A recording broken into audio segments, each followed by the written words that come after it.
উপকেন্দ্রে আসে কত? ৩৩,০০০ ভোল্ট। অনেক সময় গ্রিড কাছাকাছি হলে ৩৩,০০০ এর উপরে চলে আসে।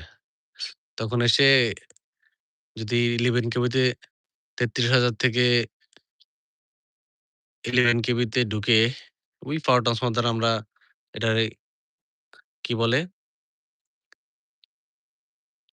আন্ডারলোড, আন্ডারলোড করে মানে কমায়ে ৩৩,০০০ এর পাওয়ারটা কমিয়ে 11 কেভি করে ১১,০০০ করে আমরা এই লাইনের মাধ্যমে বিভিন্ন গ্রামে সাপ্লাই দিয়ে দেই। তখন এই ভোল্টেজ রেগুলেটর কাজটা কি? যদি কোন কারণে গ্রিড থেকে অতিরিক্ত ভোল্টেজ আসে, 11 কেভি তে অতিরিক্ত ভোল্টেজ আসে তখন কি হবে? আমাদের ট্রান্সফরমারে এই যে ট্রান্সফরমারে গিয়ে ১১,০০০ ভোল্টেজের বেশি যাবে। বেশি গেলে কি ওই ট্রান্সফরমার আবার কোন কারণে ব্যাঘাত ঘটবে। ব্যাঘাত ঘটে ওভার ভোল্টেজ নিতে পারবে না। সেটা ব্রাস্ট হয়ে যেতে পারে। সেটা বড় ধরনের ক্ষতি হতে পারে। তখন এই ভোল্টেজ রেগুলেটর গুলা এই ভোল্টেজটাকে যদি বেশি আসে কমিয়ে দেয়। কমিয়ে ওই লাইনের উপযোগী করে ট্রান্সফর্মার উপযোগী করে ট্রান্সফর্মারে পাঠায়, লাইনে পাঠায়। আর যে কোনো কারণে ভোল্টেজ কম আসে গ্রিড থেকে, এটারও ওই কাম ১০% আবার ভোল্টেজ বাড়াবে সে। বাড়িয়ে তখন আবার লাইনে সঠিক ভোল্টেজটা দিবে।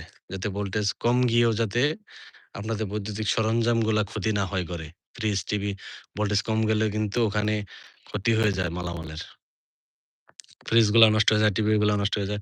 ওভার ভোল্টেজে যেমন ক্ষতি, আপনার আন্ডার ভোল্টেজ, কম ভোল্টেজেও বিদ্যুতিক সরঞ্জামগুলাতে ক্ষতি হয়। এই ভোল্টেজ রেগুলেটর গুলা সবকিছু কমপ্লিট করে। ওভার হলে কমিয়ে দেয়, কম হলে বাড়িয়ে দেয়। তাহলে বুঝেন কতটা গুরুত্বপূর্ণ জিনিস এটা?